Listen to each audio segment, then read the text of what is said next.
sa isang tahimik na baryo sa gilid ng kabundukan, kung saan ang mga ilaw ng bahay ay tila mga bituin sa gitna ng dilim. Naninirahan si Ernesto, isang simpleng tricycle driver na kilala sa kanyang sipag at kabutihang loob. Araw-araw, siya ay bumibiyahe mula madaling araw hanggang hating gabi upang kumita ng sapat para sa kanyang asawa at 2 anak. Hindi marangya ang kanilang buhay, ngunit sapat upang mabuhay ng marangal. Para kay Ernesto, ang bawat pasada ay hindi lamang hanap buhay. Ito ay isang responsibilidad, isang sakripisyo, at higit sa lahat, isang pagmamahal para sa kanyang pamilya. Isang gabi, habang ang hangin ay malamig at ang paligid ay halos wala ng tao, nagpasiya si Ernesto na bumiyahe pa ng isang huling pasada bago umuwi. Tahimik ang kalsada, tanging ang tunog ng kanyang makina at ang huni ng mga kuliglig ang maririnig. Habang binabaybay niya ang isang madilim na bahagi ng daan malapit sa kakahuyan, napansin niya ang kakaibang lamig ng hangin. Hindi ito pangkaraniwan. Tila may kakaibang presensya na hindi niya maipaliwanag. Napabagal siya at napatingin sa gilid ng kalsada. Sa ilalim ng isang matandang puno, may nakita siyang 2 maliliit na nilalang. Sa una, inakala niyang mga batang napadpad lamang. Ngunit nang siya ay lumapit, doon niya napagtanto na hindi sila ordinaryo. Sila ay mga duwende. Ang isa ay isang lalaki, maliit, may balbas na tila pilak ang kulay, at may suot na lumang kasuotan na parang mula sa ibang panahon. Ang isa naman ay isang babae, mahinhin ang mukha, ngunit may lungkot sa mga mata. Pareho silang tila nang hihina. Napahinto si Ernesto. Hindi siya agad nagsalita. Sa halip, pinakiramdaman niya ang sitwasyon.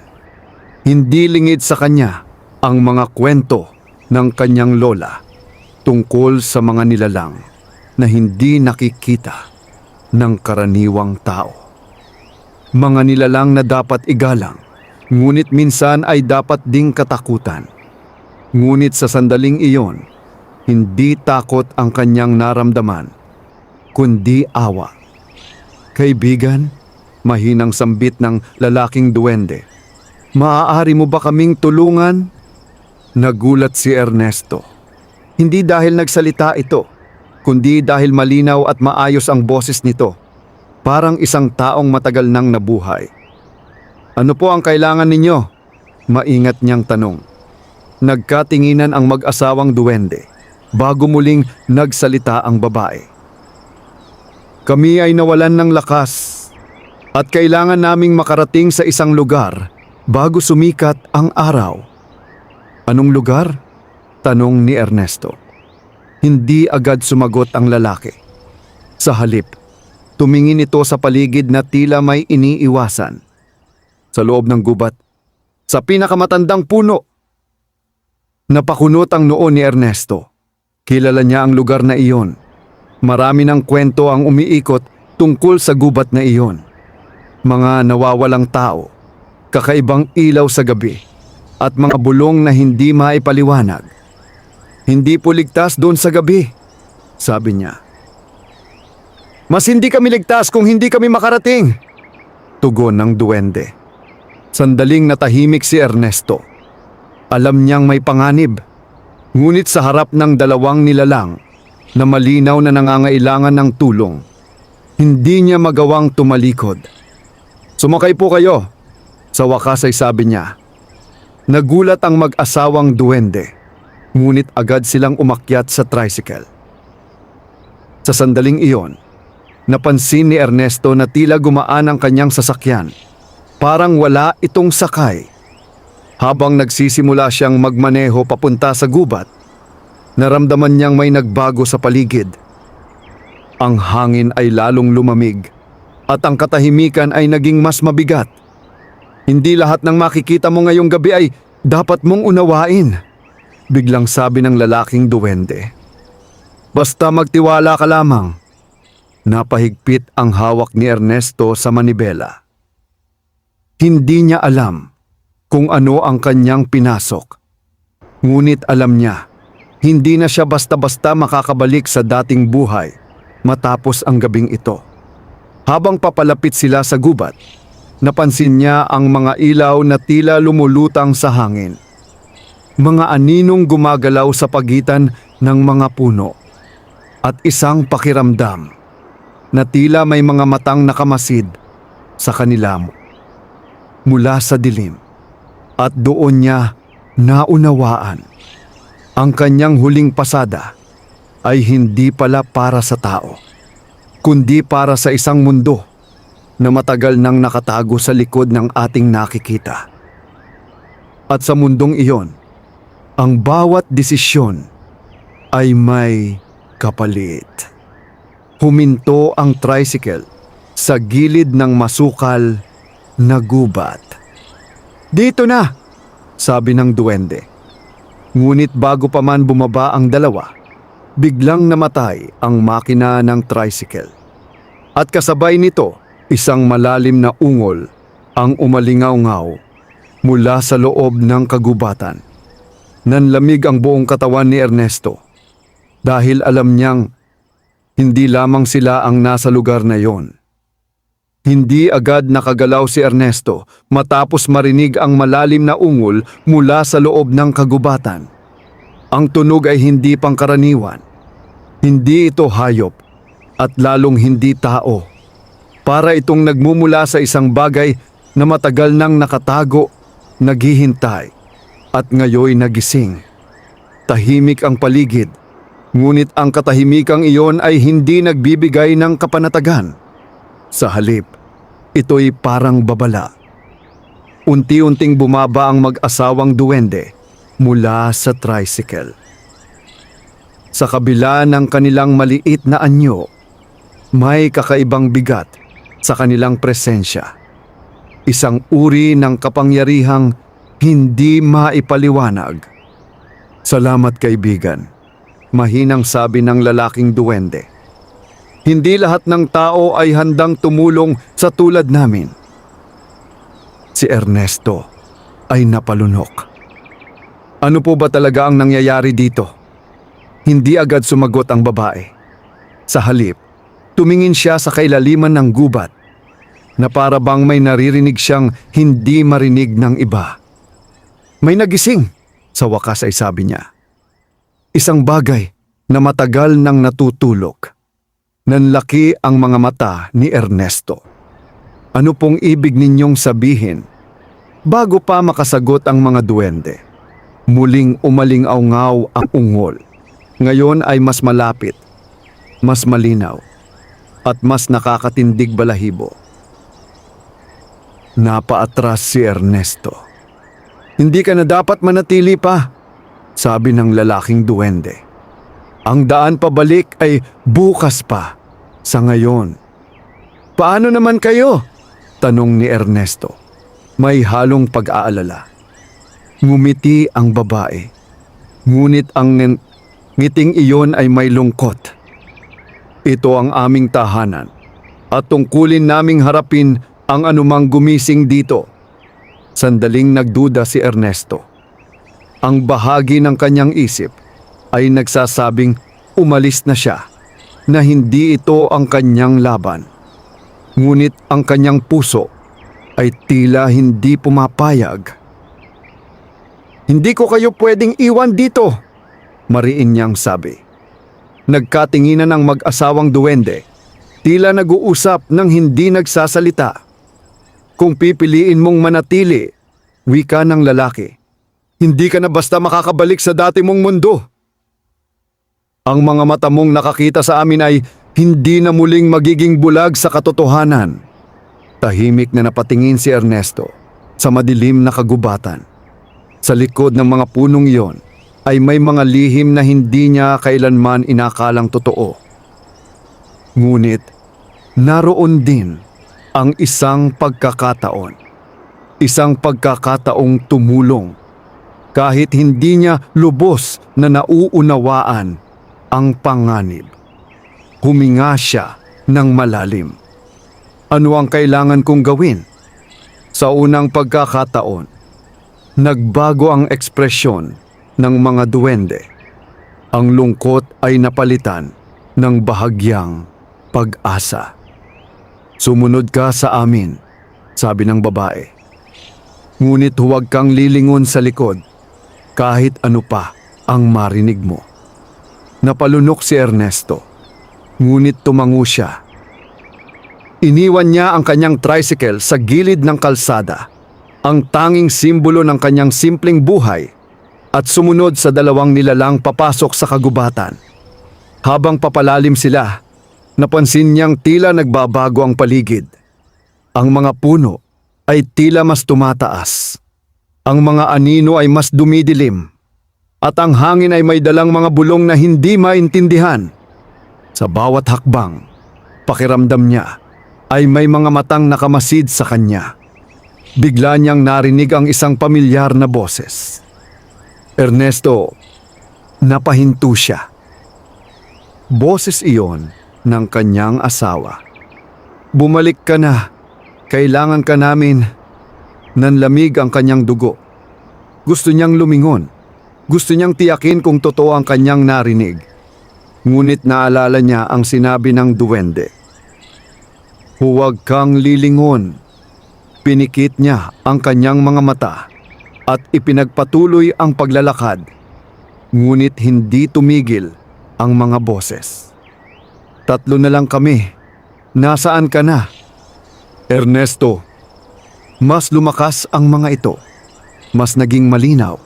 Mas naging masakit sa kanyang puso. Napahigpit ang kanyang kamao. Hindi siya lumingon. Hindi siya pwedeng lumingon. At sa sandaling iyon, naramdaman niya ang isang malamig na hangin na dumaan sa kanyang likuran. Parang may dumaan na hindi niya nakita. Unti-unting nawala ang mga boses. At kasabay nito, napansin niyang nag-iba ang pakiramdam ng paligid. Mas tahimik, mas mabigat. Huminto ang mga duwende.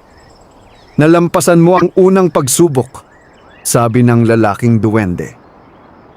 Hindi lahat ay nakakayanan iyon. Si Ernesto ay napahinga ng malalim. Ngunit hindi pa rin nawawala ang kaba sa kanyang dibdib. Anong susunod? Tanong niya. Dahan-dahang itinuro ng babae ang isang bahagi ng gubat. Sa gitna ng mga puno, may isang napakalaking punong kahoy. Mas matanda, mas makapal, at tila may sariling liwanag. Ngunit sa paanan nito, may isang aninong gumagalaw. Isang anyong hindi pa niya lubos makita. Doon, sabi ng babae. Doon nagmumula ang panganib. At sa sandaling iyon, muling umalingaw-ngaw ang ungol. Ngayon ay mas malapit na at malinaw na. Papalapit ito sa kanila. Lalong bumigat ang hangin habang nakatitig si Ernesto sa napakalaking punong kahoy na tila sentro ng buong kagubatan. Ang mga ugat nito ay nakausli sa lupa na parang mga ahas na nagbabantay, at ang mga sanga ay tila mga kamay na nakataas, wari na nanalangin o nagbabala. Ngunit ang higit na nagbigay ng takot sa kanya ay ang aninong gumagalaw sa paanan nito. Hindi ito malinaw na anyo, ngunit sapat upang maramdaman ang presensya nito. Isang presensyang mabigat, mapanganib, at tila may sariling kalooban. Manatili ka sa likod namin, mahinang sabi ng lalaking duwende. Sumunod si Ernesto. Bagaman ramdam niya ang mabilis na tibok ng kanyang puso. Sa bawat hakbang papalapit sa puno, tila lumalakas ang presensya ng nilalang sa kanilang harapan. Hindi ito basta nilalang, bulong ng babae. Ito ang bantay.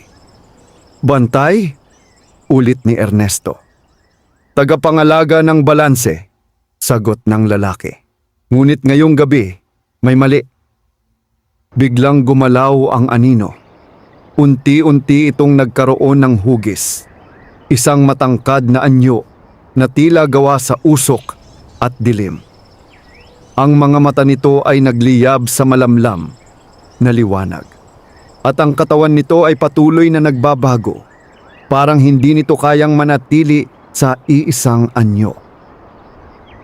Napaatras si Ernesto. Bakit parang galit siya? Tanong niya. Dahil nararamdaman niya ang pagkagambala, sagot ng babae. At hindi niya alam kung sino ang dapat sisihin. Huminto ang nilalang ilang hakbang mula sa kanila. Tahimik. Ngunit ang katahimikang iyon ay mas nakakatakot kaysa anumang sigaw. Mga anak ng lupa, malalim ang boses nito. Tila nagmumula sa kailaliman ng mundo. Bakit kayo bumalik? Nagkatinginan ang mag-asawang duwende bago sumagot ang lalaki. May nangyari sa aming tahanan. Nawalan kami ng lakas. May puwersang sumira sa balanse. Natahimik ang nilalang. Ang mga mata nito ay tumingin kay Ernesto. At sa sandaling iyon, pakiramdam niya ay tila hinuhubaran siya ng lahat ng kanyang sikreto na parang walang maitatago sa harap ng nilalang na iyon. Isang tao, sabi nito. Bakit may tao sa banal na lugar na ito? Napahigpit ang hawak ni Ernesto sa kanyang sarili, ngunit pinilit niyang magsalita. Ako po ay tumulong lamang, mahinahon niyang sabi. Hindi ko po alam ang buong nangyayari, pero ayokong iwan sila. Sandaling natahimik ang buong paligid. Tila pati ang hangin ay huminto. Pagkatapos, unti-unting lumapit ang nilalang. Sa bawat hakbang nito, ang lupa ay tila bahagyang nanginginig.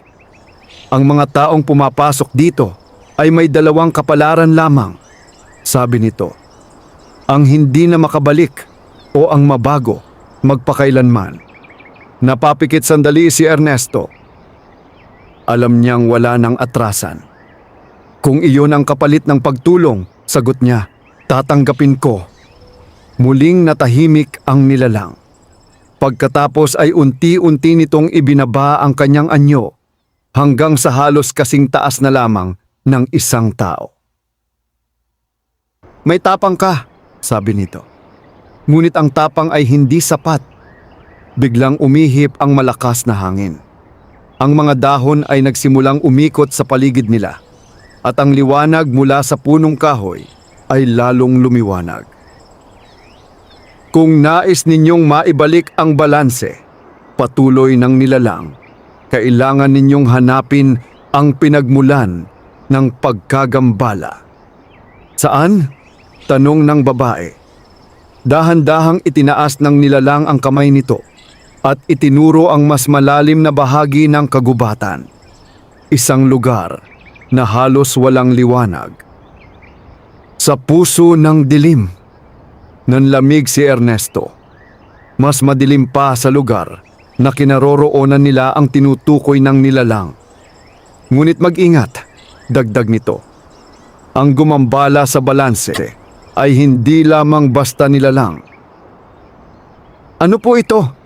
Tanong ni Ernesto. Sandaling tumahimik ang bantay bago sumagot sa mabigat na tinig. isang bagay na matagal nang itinago at hindi dapat nagising. Biglang humina ang hangin. Ang liwanag ng puno ay bumalik sa dati. At ang anyo ng nilalang ay unti-unting naglaho, parang usok na tinangay ng hangin. Muling naiwan sina Ernesto at ang mag-asawang duwende sa katahimikan ng kagubatan. Ngunit ngayon, mas mabigat ang kanilang misyon. Handa ka pa ba? Tanong ng lalaking duwende. Napatingin si Ernesto sa direksyong itinuro ng bantay, ang lugar na tinawag nitong puso ng dilim. Huminga siya ng malalim. Wala na akong ibang pagpipilian, sagot niya. Simulan na natin. At sa sandaling iyon, nagsimula silang maglakad patungo sa lugar na maaaring magbago ng kanilang kapalaran o tuluyang magwakas nito. Sa kailaliman ng kagubatan, kung saan ang liwanag ay halos hindi na umaabot, may isang lihim na naghihintay. Isang lihim na hindi lamang tungkol sa mga duwende, kundi pati na rin sa mundo ng mga tao.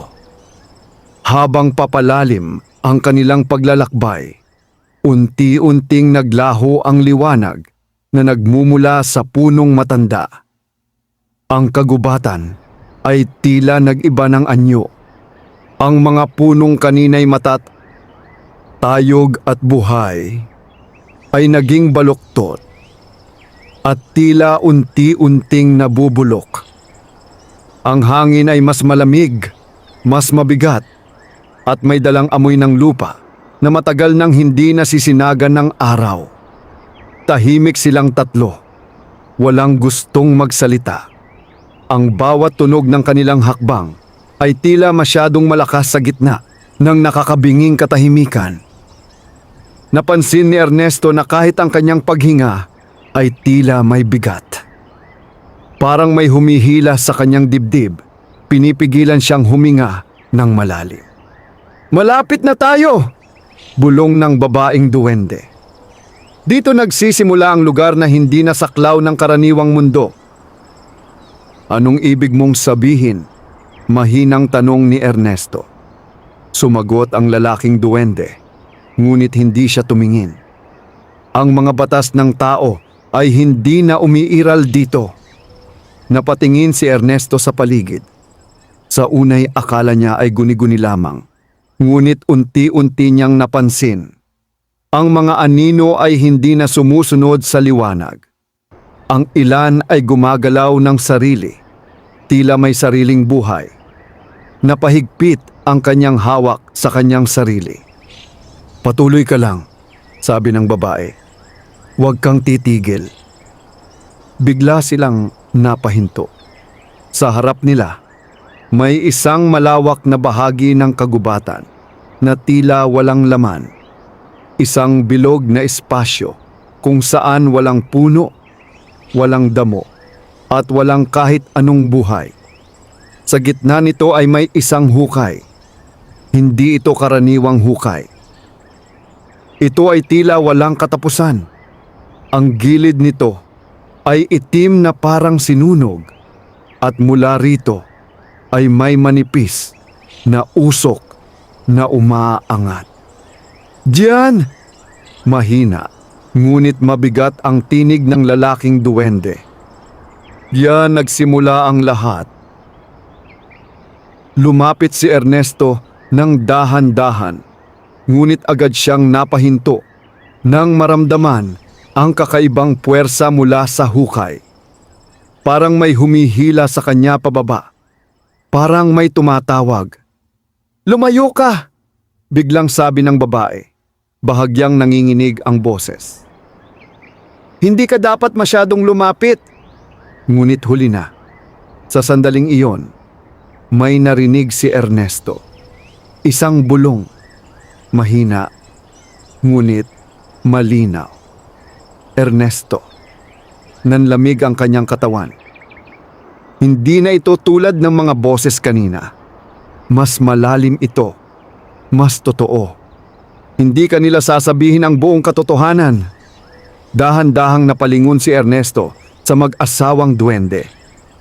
Pareho silang nakatingin sa hukay. Tila hindi nila naririnig ang tinig. "Sumunod ka sa akin." Biglang sumikip ang kanyang dibdib.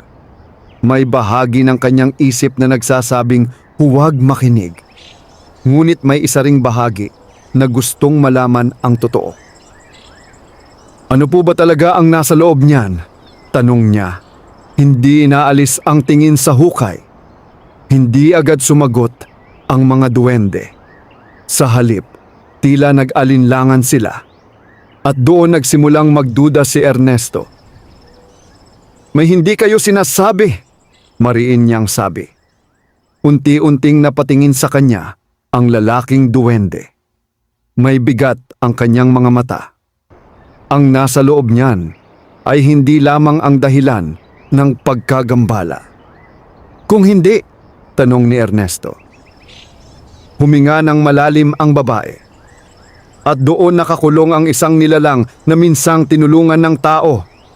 Ngunit kalaunan ay kinatakutan. Nanlaki ang mga mata ni Ernesto. "Anong nilalang?" Hindi agad sumagot ang lalaki. Sa halip, tumingin siya muli sa hukay. At sa sandaling iyon, mas lumakas ang usok na lumalabas dito. Kasabay nito, muling narinig ni Ernesto ang tinig. Ngayon ay mas malinaw na. Mas mapilit. "Palayain mo ako!" Biglang umalingaw-ngaw ang malakas na tunog mula sa kailaliman ng hukay. Ang lupa ay bahagyang yumanig. Napaatras si Ernesto. "Hindi ito dapat nagigising," bulong ng babae, halatang kinakabahan. Kung tuluyang makawala iyon, hindi niya tinapos ang kanyang pangungusap. Ngunit sapat na iyon para maunawaan ni Ernesto ang panganib. "Anong gagawin natin?" tanong niya. Sumagot ang lalaking duwende. Ngayon ay mas matatag ang tinig. "Kailangan nating isara ang pintuan." "Anong pintuan?" Itinuro nito ang hukay. "Iyan ang pintuan." Tahimik na napatingin si Ernesto. Isang hukay na tila walang katapusan. Isang tinig na patuloy na tumatawag sa kanya. At isang lihim na tila unti-unting nabubunyag. Ngunit bago pa siya makapagsalita, biglang may umakyat mula sa loob ng hukay. Isang kamay. Itim, mahaba. At tila hindi pag-aari ng kahit anong nilalang nakilala niya. Napaatras silang lahat. At sa unang pagkakataon, ang takot ni Ernesto ay naging buo. Dahil alam niyang may isang bagay na papalabas. At hindi na ito basta mapipigilan. Napatigil ang oras sa paningin ni Ernesto. Ang kamay na umusbong mula sa kailaliman ng hukay ay dahan-dahang gumagalaw, tila naghahanap ng makakapitan. Ang balat nito ay tila abo, hindi buhay, ngunit hindi rin ganap na patay. Mahahaba ang mga daliri at sa bawat galaw nito ay may kasamang mahihinang kaluskos, parang tuyong dahon na hinahaplos ng hangin. "Umatras ka!" mariing utos ng lalaking duwende. Agad na hinila ng babae si Ernesto, palayo sa gilid ng hukay. Ngunit kahit siya ay umatras, hindi niya maialis ang kanyang tingin sa kamay na patuloy na umaakyat. Kasunod ng kamay ay ang isa pa. At pagkatapos, unti-unting sumilip ang ulo ng nilalang. Napasinghap si Ernesto. Ang mukha nito ay hindi buo, tila hinubog mula sa anino at usok. Ang mga mata ay malalim at walang liwanag, ngunit sa kabila nito ay ramdam ang matinding kamalayan. Ang bibig nito ay bahagyang nakabukas at mula rito ay lumalabas ang malamig na hangin na may kasamang mga bulong. Sa wakas, mahina ngunit malinaw ang tinig nito. May nakinig din. Napaatras si Ernesto. Ngunit tila hindi niya makontrol ang kanyang katawan. Parang may bahagi sa kanya na nais lumapit, nais marinig pa ang sinasabi ng nilalang. Tumigil ka! Sigaw ng babae. Ngunit huli na. Isang hakbang ang nagawa ni Ernesto palapit sa hukay. Hindi ka nila sinabihan! Bulong ng nilalang. Ngayon ay mas malinaw na ang anyo habang patuloy itong umaakyat. Ano ang hindi nila sinabi? Halos pabulong na sagot ni Ernesto. Na ako ay minsang tinawag na tagapangalaga, hindi halimaw. Biglang sumingit ang lalaking duwende. Huwag kang makinig! Nililinlang ka niya! Ngunit hindi tumigil ang nilalang. Ang mga tulad nila, patuloy nito, habang unti-unting lumalabas ang kalahati ng kanyang katawan ay takot sa katotohanan. Anong katotohanan? Tanong ni Ernesto. Tila nahihila ng boses nito. Nagkatinginan ang mag-asawang duwende. Halatang nahihirapan. Sabihin ninyo sa kanya, utos ng nilalang. Ngunit nanatiling tahimik ang dalawa at doon tuluyang nagbago ang ekspresyon ni Ernesto. May tinatago nga kayo, sabi niya. May bahid ng pagkadismaya. Hindi ito ang oras, sagot ng lalaki, mariin. Kung lalaya siya, wala nang oras para sa paliwanag. Ngunit ngumiti ang nilalang, isang ngiting walang init. Wala na rin naman kayong oras, sabi nito. Biglang lumakas ang pagyanig ng lupa. Ang hukay ay tila lumawak at ang usok ay naging mas makapal. Sa bawat segundo, mas marami pang bahagi ng nilalang ang umaangat palabas. Hindi natin siya mapipigilan kung wala ang selyo, bulong ng babae. Kinakabahan na. Selyo, ulit ni Ernesto. Oo, sagot ng lalaki. Isang bagay na nawala noong gabing nawalan kami ng lakas. Nanlaki ang mga mata ni Ernesto. Ibig sabihin, kaya kayo humina ay dahil dito. Tumango ang babae. May kumuha ng selyo at dahil doon, unti-unting nagigising ang nakakulong. Kung ganoon, nasaan ang selyo?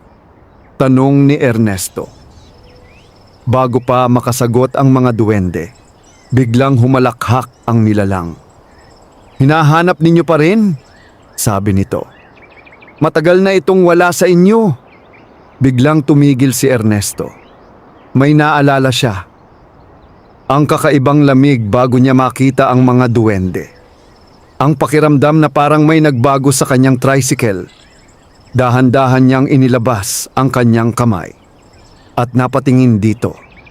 Hindi maaaring, mahina niyang sabi. Napansin ito ng lalaking duwende. Ano iyon? Tanong niya. Hindi agad sumagot si Ernesto. Sa halip, dahan-dahan niyang inilabas mula sa kanyang bulsa ang isang maliit na bagay. Isang piraso ng bato na may kakaibang ukit na hindi niya matandaang kinuha. Ngunit naroon ito. At sa sandaling inilabas niya ito, biglang nagbago ang hangin. Ang selyo, bulong ng babae. Nanlaki ang kanyang mga mata. Nasa iyo! Napaatras si Ernesto. Hindi ko alam kung paano, ngunit hindi na niya natapos ang kanyang sasabihin. Dahil sa isang iglap, biglang tumingin sa kanya ang nilalang. At sa unang pagkakataon, nagliwanag ang mga mata nito. Sa iyo pala napunta, sabi nito. Ngayon ay may kakaibang lakas ang tinig. At ikaw ang susi. Biglang naramdaman ni Ernesto ang matinding init mula sa hawak niyang bato. Napabitaw siya. Ngunit bago pa ito mahulog sa lupa, isang mahabang kamay ang biglang umabot mula sa hukay. At sa isang mabilis na galaw, sinunggaban nito ang selyo. "Hindi!" sigaw ng lalaking duwende. Ngunit huli na, hawak na ng nilalang ang selyo. At sa sandaling iyon, biglang tumigil ang lahat. Ang hangin, ang mga anino, pati ang tibok ng puso ni Ernesto ay tila naantala. At pagkatapos, unti-unting ngumiti ang nilalang. Isang ngiti na puno ng tagumpay. Ngayon, wala nang makakapigil sa akin. At sa likod nila, ang kagubatan ay tila sumagot sa isang malalim at sabayang ungol na nagmula sa hindi mabilang na nilalang. Nagsimula ng gumising ang buong gubat. Parang nabasag ang katahimikan ng mundo sa sandaling mapasakamay ng nilalang ang selyo. Ang hangin ay biglang nag-iba mula sa malamig na katahimikan. Ito'y naging marahas at umiikot na tila may sariling galit. Ang lupa ay patuloy na nanginginig at ang mga puno sa paligid ay kumaluskos na parang may buhay. Si Ernesto ay napaatras. Nanginginig ang kamay. "Anong nangyari?" mahina niyang tanong. Halos hindi marinig ang sarili niyang boses. Hindi agad sumagot ang mag-asawang duwende. Nakatitig lamang sila sa nilalang na ngayon ay tuluyan nang nakaahon mula sa hukay. Ang anyo nito ay mas malinaw na, mas matatag at higit na nakakatakot. Ang dating anino ay tila nagkaroon ng laman, ngunit hindi pa rin ito ganap na anyong tao. Sa gitna ng kanyang kamay ay ang selyo. Ang maliit na bagay na ngayon ay naglalabas ng maitim na liwanag. "Matagal ko itong hinintay," sabi ng nilalang. Dahan-dahang isinasara ang kanyang kamay. "Sa wakas, ako'y malaya na." "Hindi pa!" biglang sabi ng lalaking duwende. Pilit pinatatatag ang kanyang boses. "Hindi ka pa ganap na malaya." Tumawa ang nilalang. Isang tunog na malamig at walang awa. "Hindi pa, ngunit malapit na." Bigla nitong itinapat ang selyo sa kanyang dibdib. Sa isang iglap, nagliyab ang paligid sa kakaibang enerhiya. Napapikit si Ernesto dahil sa lakas ng liwanag at nang muli niyang idilat ang kanyang mga mata, nagbago na ang anyo ng nilalang. Ang dating usok at anino ay naging mas buo. Ang kanyang katawan ay ngayon ay tila gawa sa pinaghalong dilim at anyong tao. Ang kanyang mga mata ay naglalagablab na parang baga at ang kanyang presensya ay naging mas mabigat, parang hindi na kayang salungatin. "Hindi na natin siya kayang pigilan ng direkta," bulong ng babae, nanginginig. "Kung ganun, anong gagawin natin?" tanong ni Ernesto. Ngunit bago pa siya masagot, biglang tumingin sa kanya ang nilalang. "Lalayo ka pa ba o sasama ka sa akin?" Napahinto si Ernesto. "Ano?" gulat niyang tanong. "Hindi ka basta napili," sabi ng nilalang. "Ikaw ang nagdala ng selyo sa akin. Ibig sabihin, may bahagi sa iyo na tumugon sa aking tawag." Umiling si Ernesto. "Hindi ko alam ang sinasabi mo." Ngunit ngumiti ang nilalang. "Hindi mo pa alam." Biglang kumirot ang ulo ni Ernesto. Napahawak siya sa kanyang sentido. Sa isang iglap, may mga larawang pumasok sa kanyang isipan. mga alaala na hindi niya matiyak kung kanya ba. Isang matandang kagubatan, isang batang lalaki, at isang anino na unti-unting nilalamon ang liwanag. Napasinghap siya. Ano ito? Bulong niya. Ang katotohanan, sagot ng nilalang. May dugo ka na konektado sa mundong ito. Hindi ka basta napadpad dito ngayong gabi.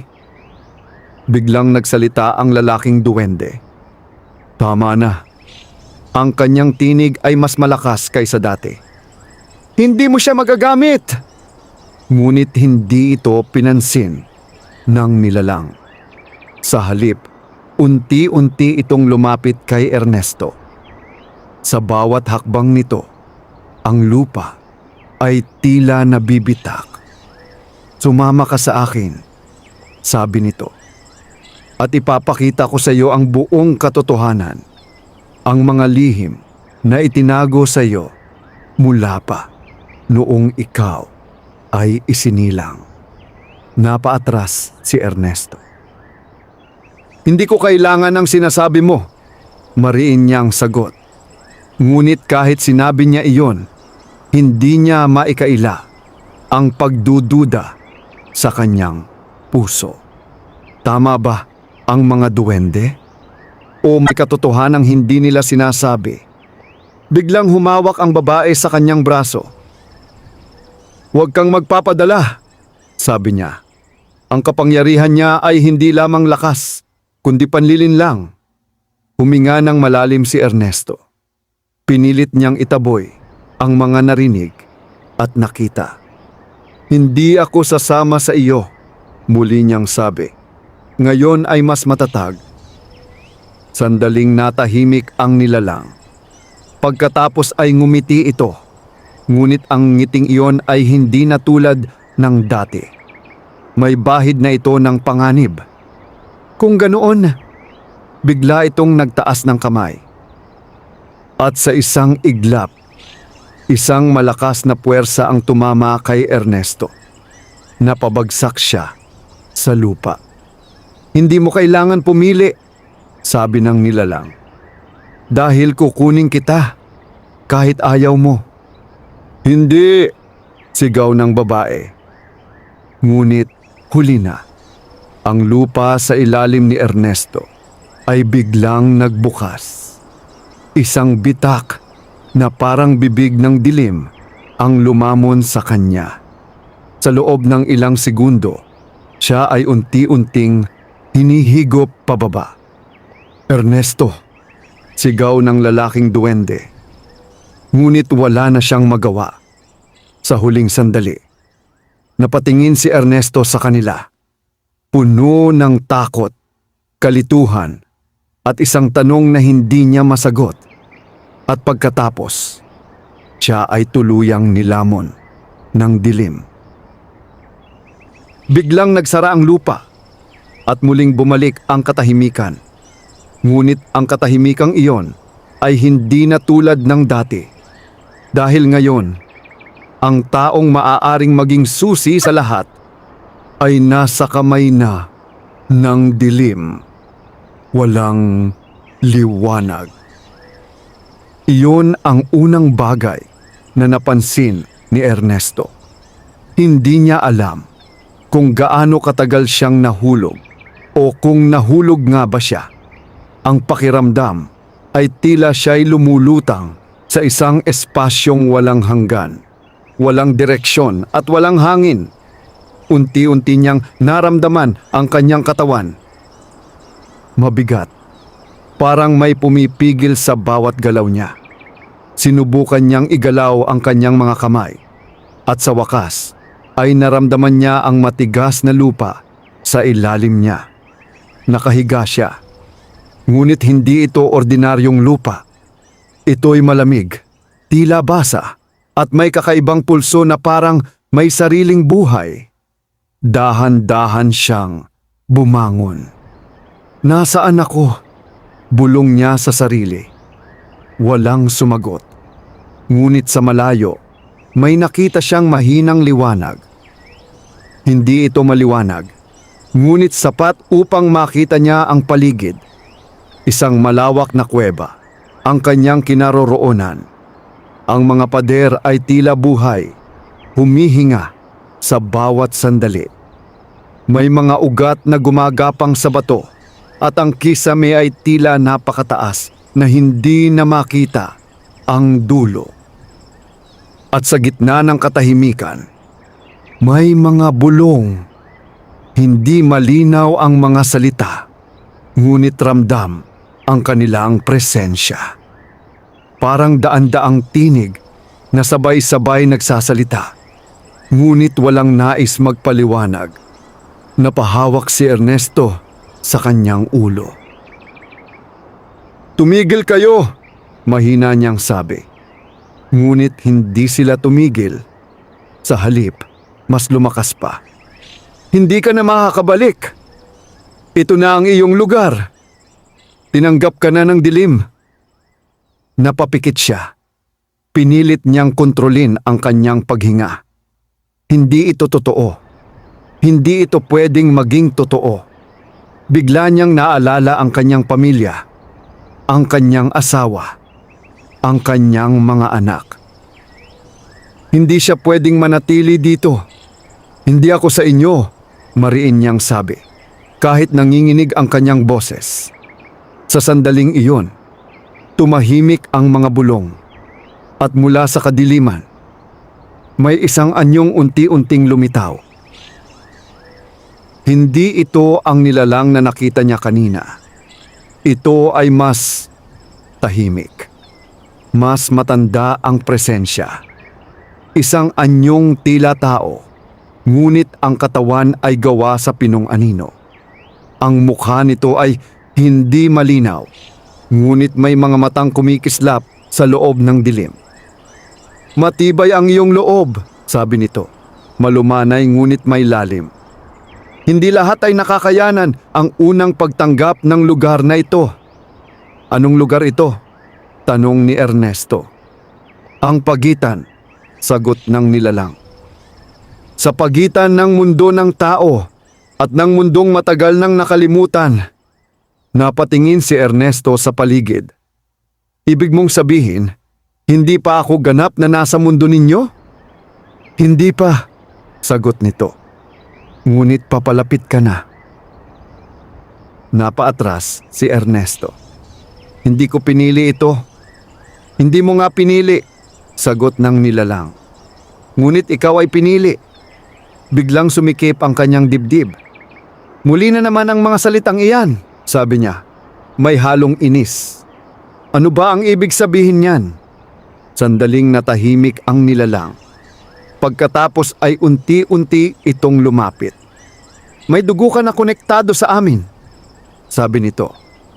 "Isang dugo na matagal nang nawala, ngunit ngayon ay muling nagising."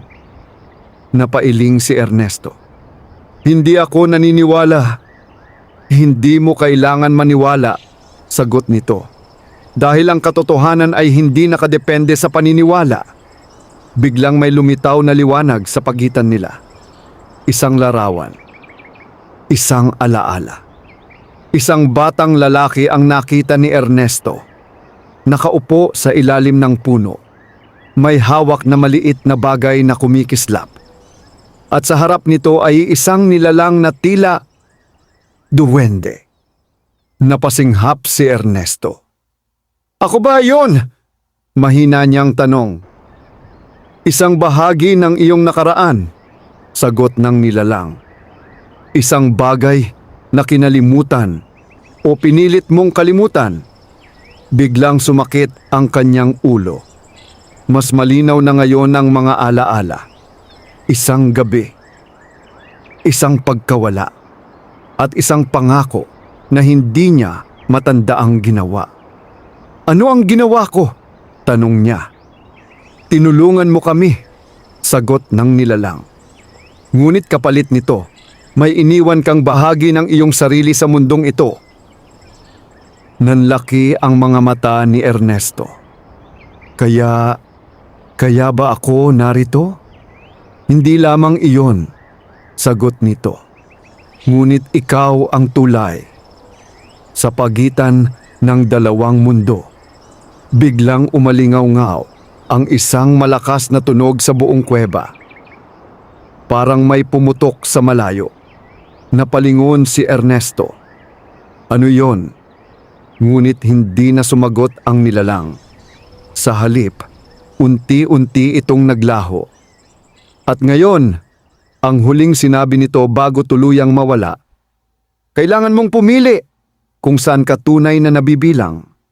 Muling bumalik ang katahimikan. Ngunit hindi ito nagtagal dahil mula sa kailaliman ng kuweba, may isang malakas na liwanag ang sumabog. At kasabay nito, isang boses na pamilyar. Ernesto! Nanlaki ang kanyang mga mata. Boses iyon ng lalaking duwende. Hanapin mo ang liwanag! Sigaw nito. Napatingin si Ernesto sa direksyon ng liwanag. Isang landas ang unti-unting lumilitaw.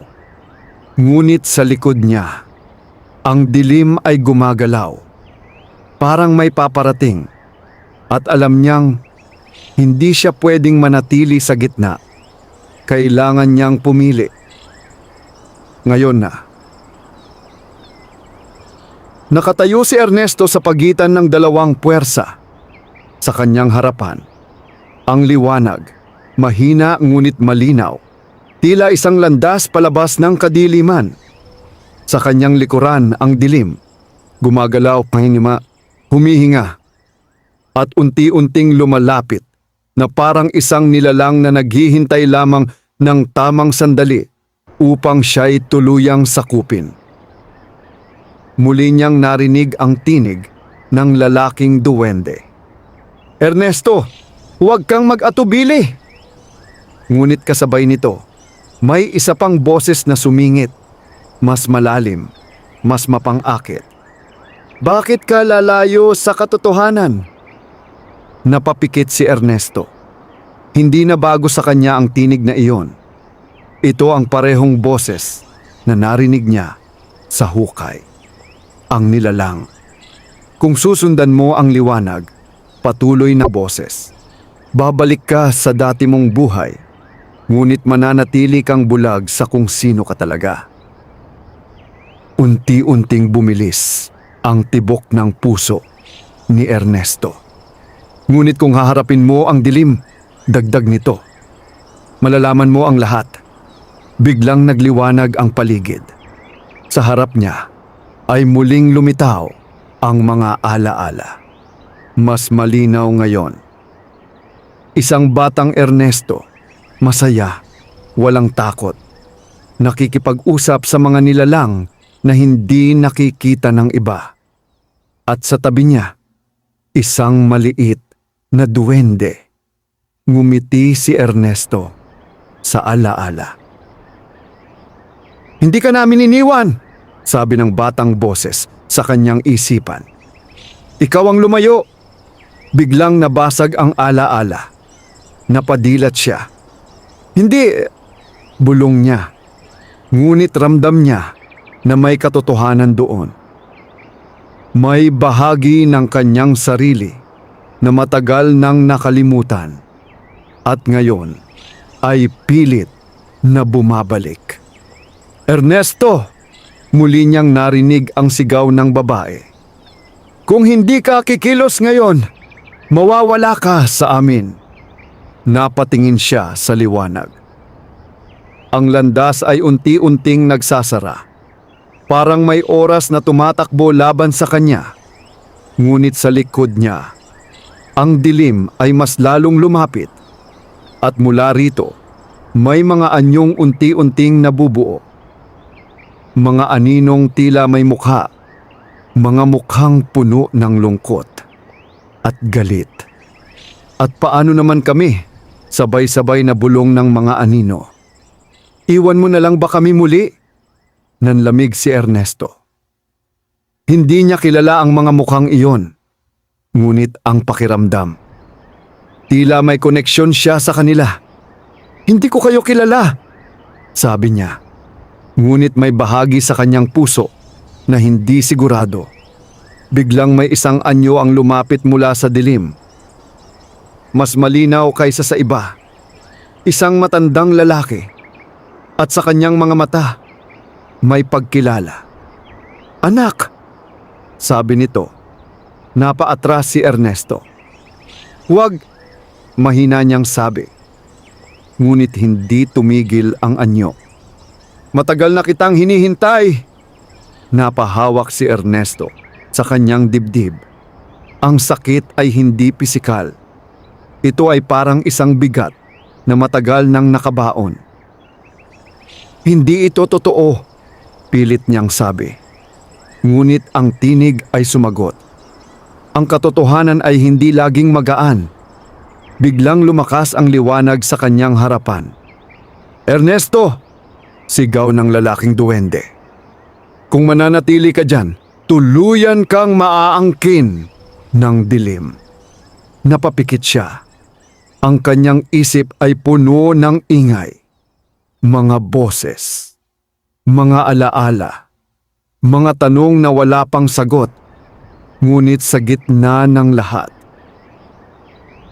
may isang bagay siyang malinaw na alam. Ang kanyang pamilya, ang kanyang buhay, ang kanyang piniling landas. Huminga siya ng malalim at dahan-dahan ipinikit niya ang kanyang mga mata. Hindi ko kailangang malaman ang lahat ngayon, sabi niya sa sarili. Ang mahalaga, alam ko kung sino ang pinipili kong maging. Muling binuksan ni Ernesto ang kanyang mga mata. At walang pag-aalinlangan, tumakbo siya papunta sa liwanag. Sa likod niya, narinig niya ang sabay-sabay na sigaw ng mga anino. Ngunit hindi na siya lumingon.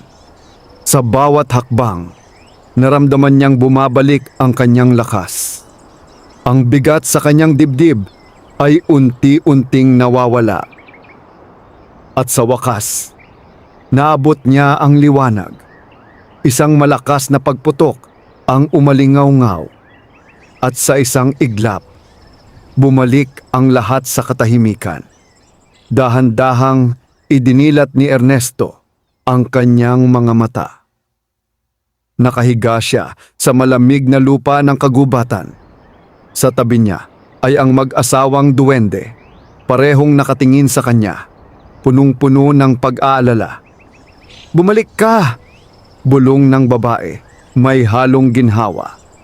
Napaupo si Ernesto, hinihingal. Ano ang nangyari? Tanong niya. Dinala ka niya sa pagitan, sagot ng lalaking duwende. Isang lugar kung saan sinusubok ang iyong kalooban. Napatingin si Ernesto sa paligid. Ang kagubatan ay naroon pa rin. Ngunit may nagbago. Mas magaan ang pakiramdam ng hangin.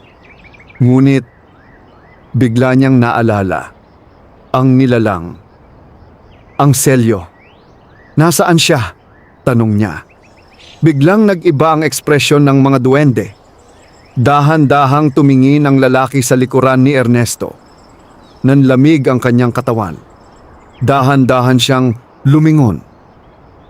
At doon, sa gitna ng nasirang lupa, nakatayo ang nilalang. Ngunit ngayon, hindi na ito tulad ng dati.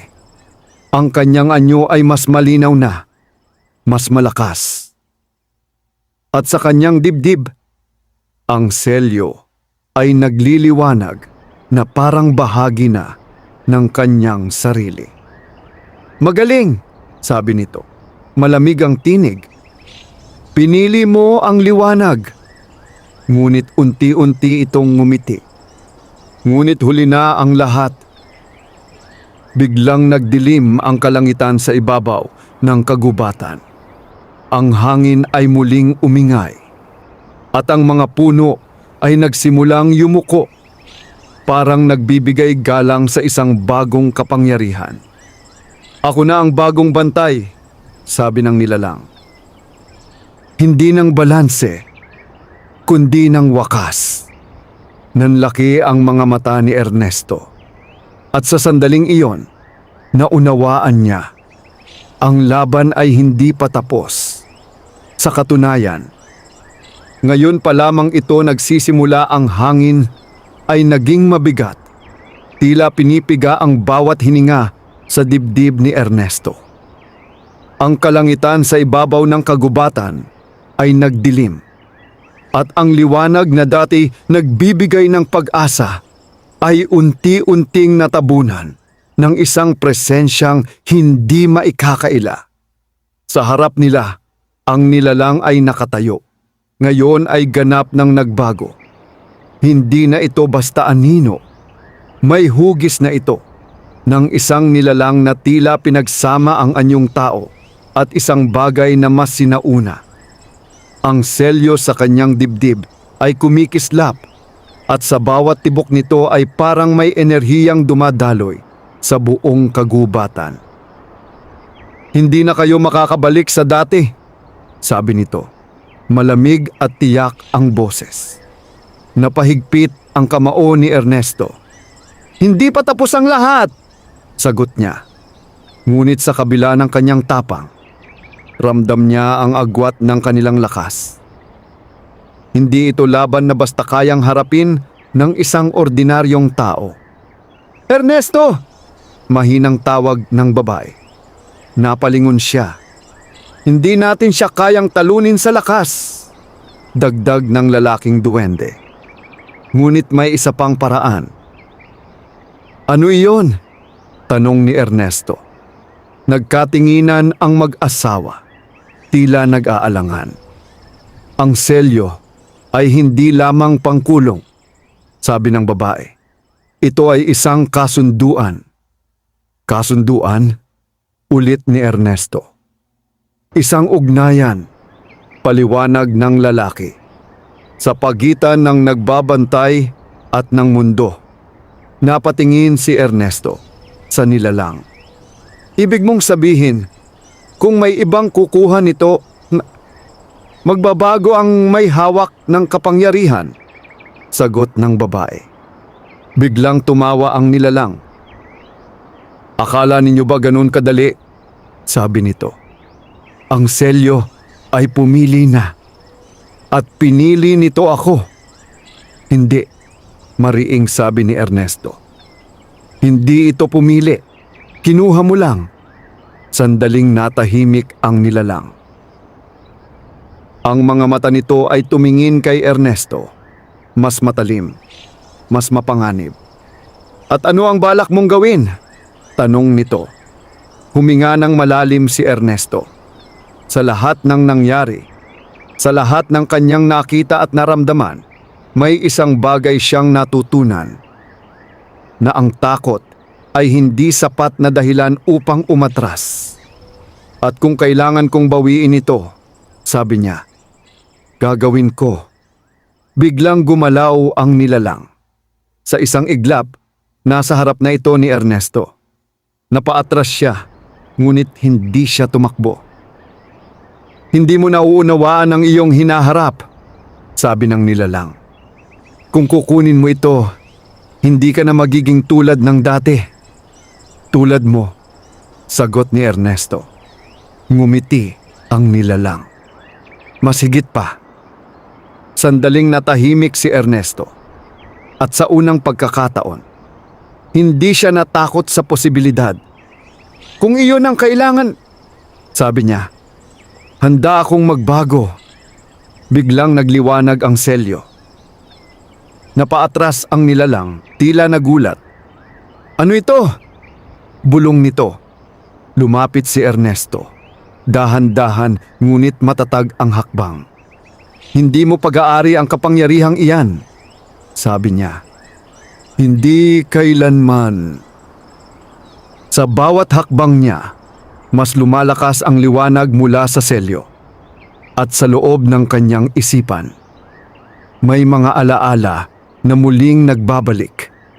Mas malinaw, mas buo, ang kanyang pagkabata, ang kanyang ugnayan sa mga nilalang ng kagubatan at ang pangako Isang pangakong matagal niyang nakalimutan. Kung dumating ang araw na kailanganin ka namin, ikaw ang magiging tulay. Napahinto si Ernesto sa harap ng nilalang. Ang liwanag mula sa selyo ay ngayon ay umaabot na sa kanyang kamay. Hindi ito tungkol sa lakas, sabi niya, kundi sa pagpili. Biglang sumigaw ang nilalang. Hindi! Sinubukan nitong umatras, ngunit tila may pumipigil dito. Parang ang mismong selyo ang kumakapit kay Ernesto. At sa isang iglap, iniabot ni Ernesto ang kanyang kamay at hinawakan ang selyo sa dibdib ng nilalang. Isang malakas na pagsabog ng liwanag ang kumalat sa buong kagubatan. Napapikit ang lahat. Ang hangin ay tumigil. Ang lupa ay natahimik. At sa loob ng ilang segundo, walang gumalaw. Pagkatapos, unti-unting humina ang liwanag. At nang muli nilang idilat ang kanilang mga mata, nakaluhod si Ernesto. Hawak niya ang selyo at ang nilalang ay nawawala na.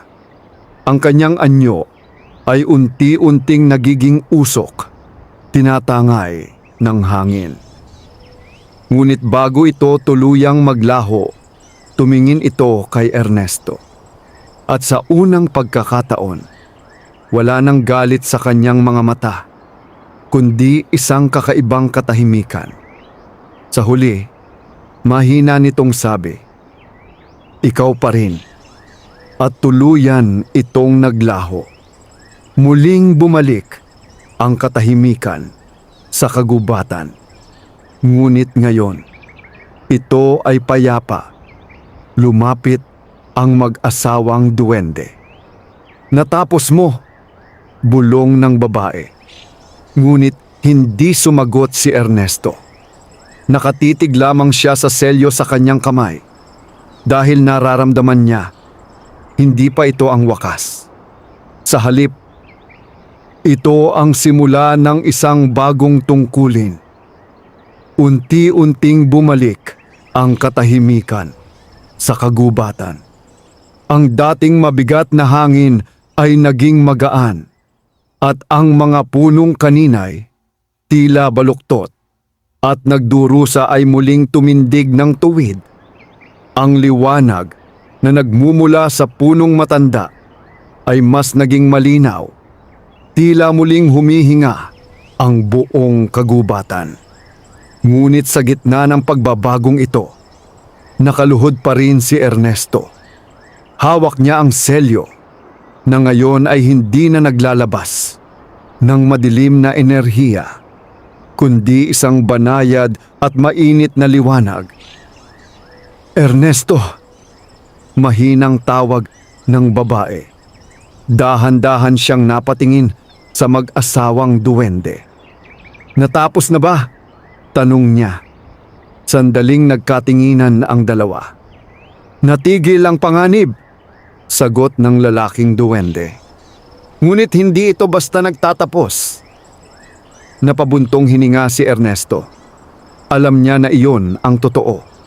Simula pa lamang ito ng isang bagay na mas malaki kaysa sa kanyang naunawaan. "Ano na ang mangyayari ngayon?" tanong niya. Lumapit ang babae at maingat na tiningnan ang selyo sa kanyang kamay. "Ang selyo ay pumili," sabi niya. "At ikaw ang pinili nito." Nanahimik si Ernesto. "Hindi ko ito hiniling," sagot niya. "Ngunit tinanggap mo," dagdag ng lalaki. "At iyon ang mahalaga." Unti-unting tumayo si Ernesto. Habang ginagawa niya iyon, naramdaman niya ang kakaibang pagbabago sa kanyang sarili. Mas malinaw ang kanyang pandama. Mas matalas ang kanyang pakiramdam sa paligid. At higit sa lahat, may koneksyon na siya sa kagubatan. Parang naririnig niya ang mahinang tibok ng lupa, ang paggalaw ng hangin, at ang tahimik na paghinga ng mundo sa kanyang paligid. "Ano na ako ngayon?" tanong niya.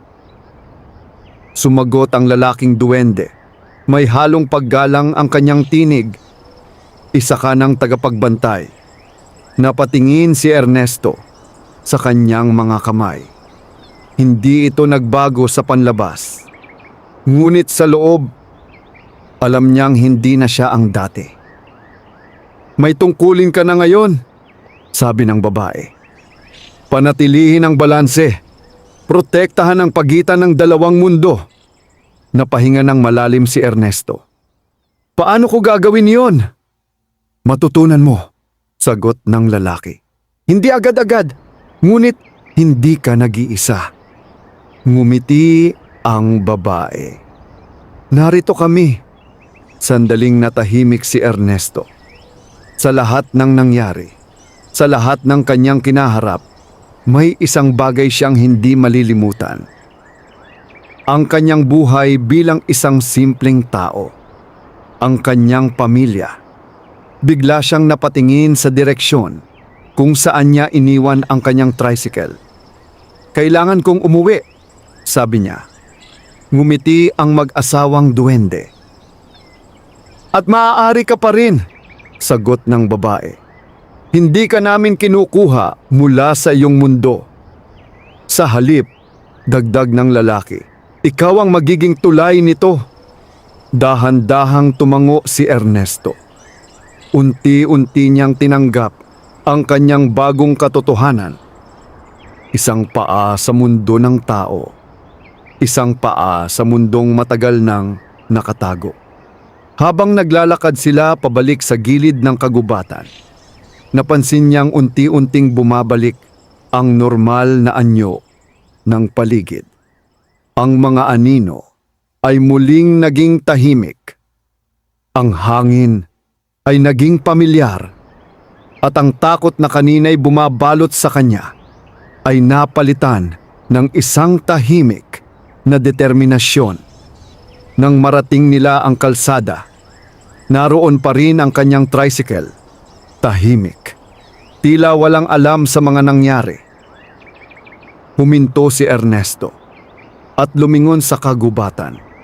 Sa loob nito ay may isang lihim na mundo na ngayon ay bahagi na ng kanyang buhay. "At kung kailanganin ninyo ako?" tanong niya. Sumagot ang lalaking duwende. May ngiti. "Hinding-hindi ka namin pababayaan. At ikaw," dagdag ng babae, "ay hindi na kailanman magiging bulag sa katotohanan." Tahimik na tumango si Ernesto.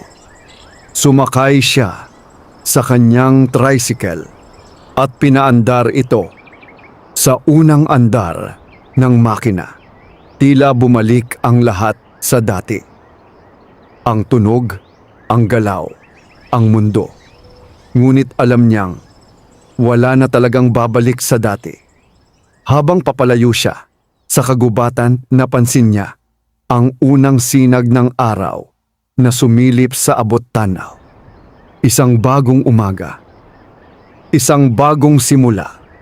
Ngunit sa likod ng liwanag na iyon, may isang lihim na patuloy na mabubuhay. Isang tungkulin na hindi niya maaaring talikuran. At isang mundo na ngayon ay bahagi na ng kanyang pagkatao. Sa katahimikan ng umaga, habang binabaybay niya ang kalsada, pauwi, si Ernesto, ang simpleng tricycle driver, ay hindi na lamang isang ordinaryong tao. Siya na ngayon ang bagong tagapagbantay ng pagitan. Wakas!